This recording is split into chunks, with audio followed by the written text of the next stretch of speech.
Hi viewers, welcome to our channel. So ఫైనల్‌గా ప్రవీణ్ పగడాల గారి death mystery అయితే వీడింది. వాళ్ళ ఐజీ అశోక్ కుమార్ గారు కూడా ప్రెస్ మీట్ పెట్టి దీనికి సంబంధించిన అన్ని డీటెయిల్స్ అయితే చెప్పేసారు. ఇది ప్రమాదవశాత్తే జరిగింది. ఆయన డ్రంక్ అండ్ డ్రైవ్ వల్లే యాక్సిడెంట్ అయిందని చెప్పేసి కూడా చెప్పడం చూస్తున్నాం. సో ఏదేమైనా ఇన్నాళ్ళకైతే ఒక ఫుల్ స్టాప్ అయితే పడిపోయింది. మరి ఇప్పుడు దీనిపైన ఇంకా అసలు ఈ ప్రమాదం ఏ విధంగా జరిగింది? క్రిస్టియన్ సంఘాలు ఇప్పుడేమంటున్నాయి? సో ఇటువంటి మరిన్ని వివరాల కొరకు ప్రెజెంట్ మనతో పాటు టీడీపీ స్పోక్స్ పర్సన్ సూర్యదేవ లత గారు ఉన్నారు. సో తనని అడిగి దీనికి సంబంధించిన వివరాలు తెలుసుకునే ప్రయత్నం చేద్దాం. నమస్కారం మేడం.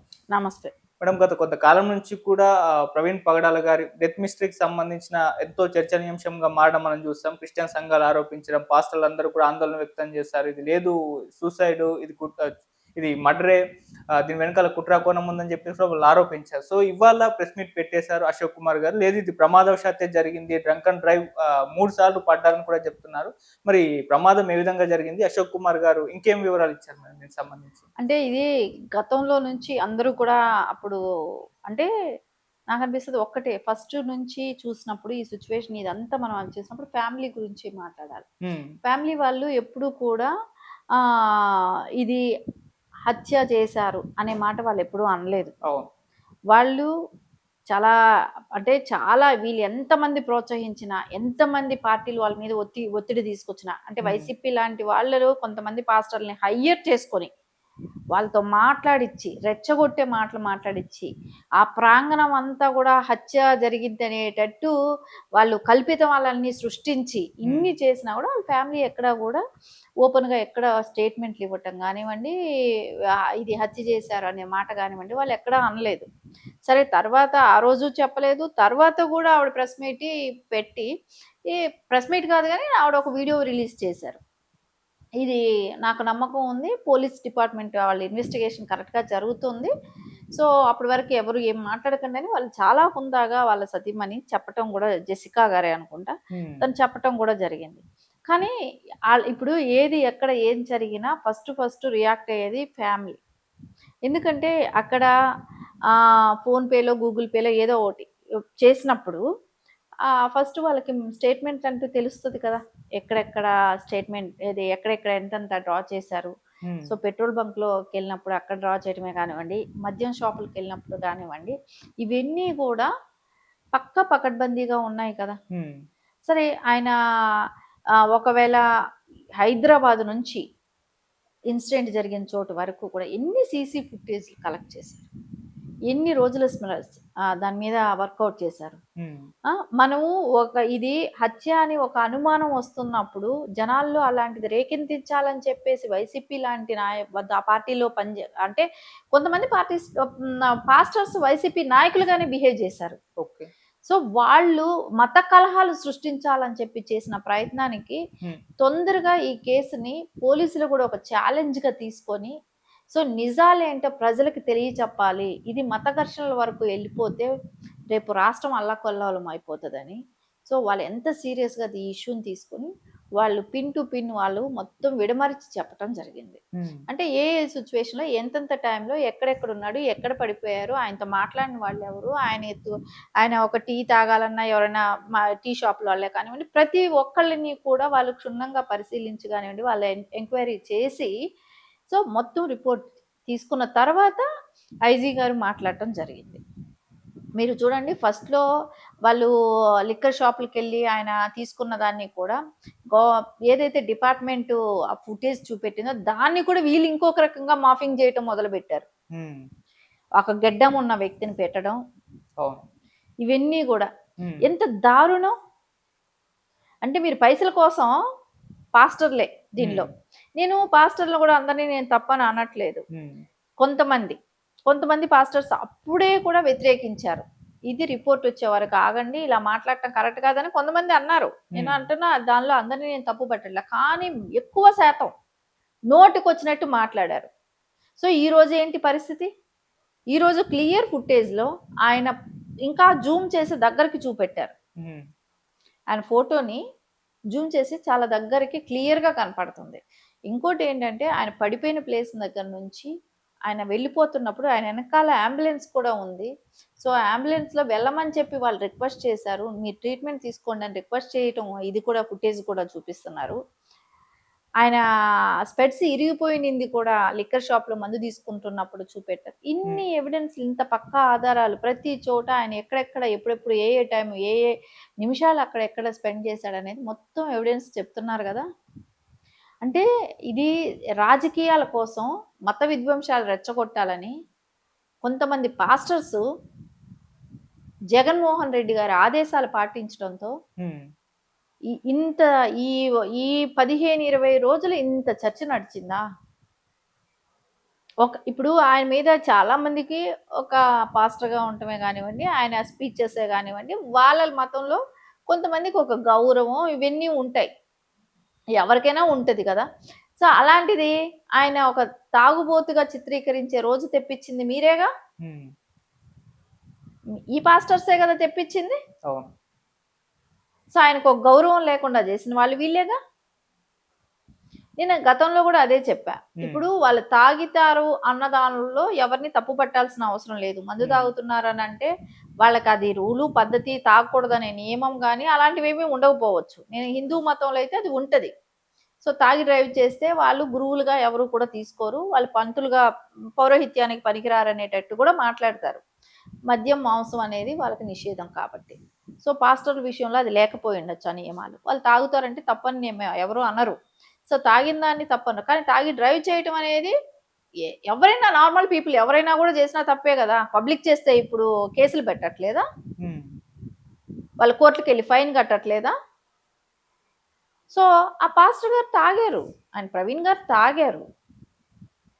తాగారు, డ్రైవ్ చేశారు. So, okay. దాని మూలాన 3 చోట్ల పడ్డారు, లేసారు, ఎళ్లారు. మళ్ళా పెద్ద యాక్సిడెంట్ జరిగింది. సో, ఇవన్నీ కోణంలో ఇంత క్లియర్ కట్‌గా ఉన్నా కూడా 15 రోజులు ఎన్ని రకాల విధ్వంసాలు రెచ్చగొట్టాలో ప్రయత్నించారు. హ్మ్. సో, కాకపోతే ఈ రోజున కూటమి ప్రభుత్వం ఉండబట్టే సరిపోయింది గానివ్వండి. లేకుంటే అదే ఇంకోటి ఏమైనా అయితే మటుకు మత విధ్వంసాలు రెచ్చగొట్టాలి. జగన్మోహన్ రెడ్డి గారు మీరిక్కడ ఒకటి చూడండి. ఎప్పుడూ కూడా 2014లో ట్రైన్ యాక్సిడెంట్ ట్రైన్‌ను తగలబెట్టటం. హ్మ్. అప్పుడు సీఎం నారా చంద్రబాబు నాయుడు గారు. అప్పుడు చేయించింది ఎవరు? ఇదే జగన్మోహన్ రెడ్డి గారు అని టీమ్‌తో చేయించిందే కదా అది. ఓకే. సో, ఈ రోజు కూడా అలాంటిది ప్లాన్ చేయటం జరిగింది. మీరు ఇంకోటి దీనిలో విచిత్రంగా విమలారెడ్డి గారు కూడా ఎంటర్ అయిపోయి ఆవిడ హడావిడి ఆవిడ చేసేయటం. హ్మ్. ఎవరికెవరు ఇక్కడ తక్కువ గాదు. ఓకే. నేనేదో జేసేయాలి. క్రిస్టియన్‌కి ఆవిడేదో పెద్ద ఆవిడే క్రిస్టియన్ ఆవిడ మూలానే పుట్టిందన్నట్టు. అంతవరకు ఆమె పుట్టకముందు క్రిస్టియన్ లేనట్టు. క్రిస్టియన్ హ్మ్. మతం లేనట్టు. ఆవిడే ఏదో క్రిస్టియన్ మతం తీసుకొచ్చినట్టు. అంటే ఆవిడ హడావిడి ఆవిడది. అరే! సొంత అన్నయ్య చచ్చిపోతేనే పట్టించుకోలేదావిడ. నలుగురు మహిళలు దిక్కులేనోళ్ళలాగా ఉన్నారు. అంటే ఎవరు? వివేకానంద రెడ్డి గారి భార్య కావచ్చు, కూతురు కావచ్చు. హ్మ్. వాళ్ళు కేసులని ఎదుర్కొంటూ తిరుగుతున్నారు. ఇంకోటి వైఎస్ రాజశేఖర్ రెడ్డి గారి సతీమణి. విజయమ్మ గారు కావచ్చు, షర్మిల గారు కావచ్చు. హ్మ్. వాళ్ళు ఇద్దరు మహిళలు. ఈ నలుగురు మహిళలకే నువ్వు సానుభూతి చూపెట్టలేదే. నువ్వు ఈ రోజున ఏదో ప్రవీణ్ గారిని అంటే యాక్సిడెంట్ జరిగిన దాన్ని హత్య అని చెప్పి, నువ్వు మత కలహాలు రెచ్చగొట్టాలని చెప్పి, ఇలాంటివన్నీ చేయటం ఎంతవరకు కరెక్ట్? అంటే డబ్బుల కోసం, పైసల కోసం, అధికారం కోసం ఏమైనా జేస్తారా? హ్మ్. అంటే ఖచ్చితంగా ఇలాంటి ఎవ్వరైతే పాస్టర్స్ మత కలహాలు రెచ్చగొట్టాలని ఇలాంటివన్నీ చేశారో, వాళ్ళందరి మీద కేసులు పడాల్సిన అవసరం ఉంది. ఓకే. మేబీ ఏమైనా జరుగుంటే, జరగలేదు. సో, అందరూ బావున్నారు. జరిగుంటే ఎవరిది? రెస్పాన్సిబిలిటీ ఎవరిది? వీళ్ళదే కాదా? హ్మ్. ఇలాంటి మత కలహాలు రెచ్చగొట్టే పాస్టర్స్‌ది కాదా? పాస్టర్స్‌ది ఎంత తప్పుందో విమలారెడ్డి గారు కూడా అదే చేశారు. సో, హ్మ్. ఆవిడని కూడా ఎంక్వైరీ చేయాల్సిందుంది. ఆవిడ ఎందుకు రెచ్చగొట్టాలని చూసారు? హ్మ్. పోలీసుల ఎంక్వైరీ బయటొచ్చే వరకు ఆవిడేమైనా పొలిటికల్ పార్టీలో ఉన్నారా? ఆవిడేమైనా పొలిటీషియనా? రెచ్చగొడతారా? అంటే వాళ్ళకున్న బైబిల్‌లో ఎంతో అంత శాంతి గురించి ఉంటది గదా! హ్మ్. మత కలహాలనేది వద్దు, గొడవలనేదొద్దు, శాంతి ప్రబోధం ఏదో ఒకటి ఉంటది గదా! సో, ప్రతి మతం అదే చెప్తది కదా! నువ్వు చేసిందేంటి? సో, ఆవిడకి అన్ని విషయాలు తెలుసు కాబట్టి ఆవిడని కూడా ఎంక్వైరీ చేయాలి. ఆవిడని కూడా పట్టరావాలి. ఓకే. అప్పుడు గాని ఇట్లాంటి వాళ్ళు ఇంకొకసారి ఇట్లాంటి పరిస్థితులు క్రియేట్ చేయకుండా ఉంటారు. హ్మ్. ఖచ్చితంగా వీళ్ళందరి మీద కూడా యాక్షన్ తీసుకోవాల్సిన అవసరం కూడా ఉంది. ఓకే. మేడం ఇప్పుడు మామూలుగా అంతకుముందు క్రిస్టియన్ సంఘాలు, పాస్టర్లు ఆందోళన వ్యక్తం చేయడం మేము చూస్తాం. రిపోర్ట్ ఇట్లా వస్తే మేము తెలంగాణకెళ్ళి మిమ్మల్ని చేయించుకుంటామని చెప్పేసి ఇటువంటి ఛాలెంజ్ విసిరేస్తారు. వీళ్ళెంత గొడవ చేసినా కూడా పాస్టర్ ప్రవీణ్ గారి ఫ్యామిలీ వాళ్ళైతే రియాక్ట్ అవ్వాలి. అంటే వాళ్ళు ఏ విధంగా రియాక్ట్ అవుతారన్న దానిపైనే వీళ్ళ డిపెండెన్స్ అయితే ఉంటుంది. మరి వాళ్ళ వైఫ్ ఏ విధంగా రియాక్ట్ అయ్యే అవకాశం ఉంది?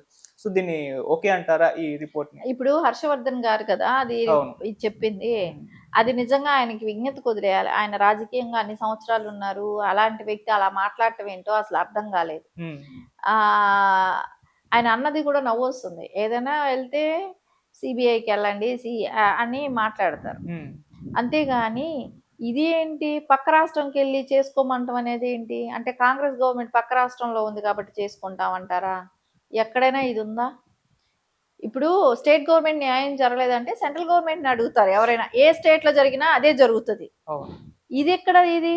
కొత్త రాజ్యాంగాన్ని సృష్టిస్తున్నారా ఈళ్ళు? హ్మ్. హ్మ్. వాళ్ళకి మతం మీద కన్నా రాజకీయంలో వాళ్ళు పట్టు సాధించుకోవాలి. వాళ్ళని ప్రజలు ఇప్పుడు హర్షవర్ధన్ గారు అనే వ్యక్తిని ఎవరు గుర్తుపెట్టుకునే పరిస్థితి లేదు. హ్మ్. ఆయన ఎప్పుడైతే కాంగ్రెస్ పార్టీ అయిపోయిందో, ఆ రోజున ఎప్పుడైతే రాష్ట్రాలు డివైడ్ అయినాయో, ఆయన రాజకీయ భవిష్యత్తు కూడా అయిపోయింది. అవును. సో, ఇప్పుడేమి ఆయన్ని గుర్తుపెట్టుకోవాల్సినంత అవసరం అయితే కూడా లేదు ఎక్కడ, ఏ పార్టీలో కూడా. సరే మతాన్ని తీసుకొచ్చారా అనంటే, మతాన్ని రెచ్చగొట్టడంలో ఆయన చేసింది చాలా పెద్ద మిస్టేక్ చేశారు. కేఏ పాల్ గారి విషయం తీసుకొస్తే ఆయన ఏం మాట్లాడతాడు, ఎప్పుడు ఏం మాట్లాడతాడు, ఏం చేస్తాడో కూడా ఎవరికీ తెలీదు. సరే ఆయన గురించి ఆయన ఎన్ని మాట్లాడినా, ఏం మాట్లాడినా ఎవడు పట్టించుకునే పరిస్థితి కూడా ఉండదు. కానీ ఇలాంటి రాజకీయ అనుభవం ఉన్న వాళ్ళు, హర్షవర్ధన్ గారు లాంటి వాళ్ళు ఇలా మాట్లాడటం అనేది కరెక్ట్ కాదు. వాళ్ళకి రాజకీయ అనుభవం ఉంది. ఆ రాష్ట్రాల్లో ప్రజలు ఎంత ఇట్లాంటి విధ్వంసాలు వచ్చినప్పుడు ఎంత నష్టపోతది రాష్ట్రం అనేది తెలిసిన వ్యక్తులు. అలాంటి వాళ్ళు కరెక్ట్ కాదు కదా! ఇలాంటి మాటలు మాట్లాడటం అనేది. సరే ఇప్పుడు ఎటొచ్చి ఏదన్నా ప్రవీణ్ గారి వైఫ్‌కి ఏంటి నిజం అనేది ఆవిడ ముందే గెస్ చేశారు. ఇప్పుడు కాదు. ఫ్రమ్ ద బిగినింగే ఆవిడకి అర్థమైపోయింది. ఇప్పుడు ఏ వైఫ్ అయినా కూడా ఎవ్వరైనా కూడా బండి మీద వెళ్ళొద్దనే చెప్తారు. హ్మ్. మేబీ చెప్పారేమో ఆవిడ. టూ వీలర్ మీద ఇంత లాంగ్ జర్నీ వద్దని. సో, ఆయనకున్న హ్యాబిట్స్ అన్నీ ఆవిడకి తెలిసేమో. హ్మ్. తెలిసుంటది గదా! ఇప్పుడు ఎవ్వరు ఏ భార్య కూడా నలుగురిలో వచ్చి ఆయన ఇట్లా చేశాడు, అలా చేశాడని చెప్పుకోరు. జనరల్‌గా మంచిగా ఉంటే కూడా చెప్పుకోరు. ఆయన బతికున్నా కూడా చెప్పుకోరు. చనిపోయినాక ఇంక అసలే చెప్పరు. అలాంటిది ఆవిడ చెప్పుకోవటానికి ఇష్టపడలేదు. ఎందుకు ఆవిడ ప్రైవసీని వీళ్ళు బయట లాగాలని చెప్పి ప్రయత్నిస్తారు. ఆవిడకి ఇష్టం ఉంటే ఆవిడ ఓపెన్‌గా చెప్తారు గదా! ఆవిడని ఇబ్బంది పెట్టడమే కదా ఇదంతా. వాళ్ళ పర్సనల్ లైఫ్‌ని బయట లాగాలని ప్రయత్నించారు. లాగారు, అల్లరి చేశారు. So, okay. అది ఆవిడ ఫీల్ అవుతా ఉండొచ్చు మేబీ. ఇక్కడంతా చూస్తుంటే ఎట్లా ఉందంటేనండి, ఎవడు స్వలాభం కోసం ఎవరినైనా ఎత్తి బయటేస్తారు వీళ్ళు. వైసీపీ వాళ్ళు. సో, అదేలాగా కొంతమంది అమ్ముడుపోయిన పాస్టర్స్ వాళ్ళు గూడా అదే జేశారు.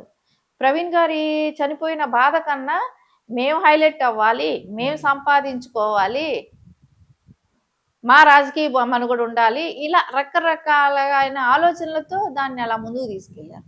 Okay madam. అదొక హత్యగా చిత్రీకరించాలనే ప్రయత్నం చేశారు. హ్మ్. ఈరోజు అది కాదని ప్రజలందరికీ అర్థమైపోయింది. వాళ్ళ దగ్గర ఏమైనా ఎవిడెన్స్ ఉంటే తీసుకురమ్మని చెప్పి డిపార్ట్‌మెంట్ చెప్పింది. హ్మ్. వాళ్ళ దగ్గర ఏ ఎవిడెన్స్ ఇప్పుడు ఎక్కడో ఓ చోట మేబీ ఎవరైనా హత్య చేసుంటే ఎక్కడో చోట ఏదైనా దొరుకుతది కదా! హ్మ్. సో, ఎక్కడ ఏమీ లేవు కదా! నీకు ఏంటంటే అది నిరూపించడానికి ఎక్కడ వీళ్ళంతా ఫేక్ ప్రచారం ఇవన్నీ గూడా. సో, ఎక్కడ ఎలాంటి ఆధారము లేదని కావాలని వీళ్ళు ఫేక్ ప్రచారాలు చేస్తున్నారని ప్రజలందరికీ గూడా ఈరోజు తేటతెల్లమైంది. ఎవరైతే నిజమైన క్రిస్టియన్స్ ఉండి వాళ్ళు వాళ్ళ ప్రభుని ఎవరైతే నమ్ముతున్నారో వాళ్ళందరికీ అర్థమైపోయింది ఈ రోజున. ఇదంతా కావాలనే రాజకీయాల కోసం ప్రవీణ్ గారిని వాడుకున్నారు ఓకే. అనేది అర్థం చేసుకున్నారు. Right madam.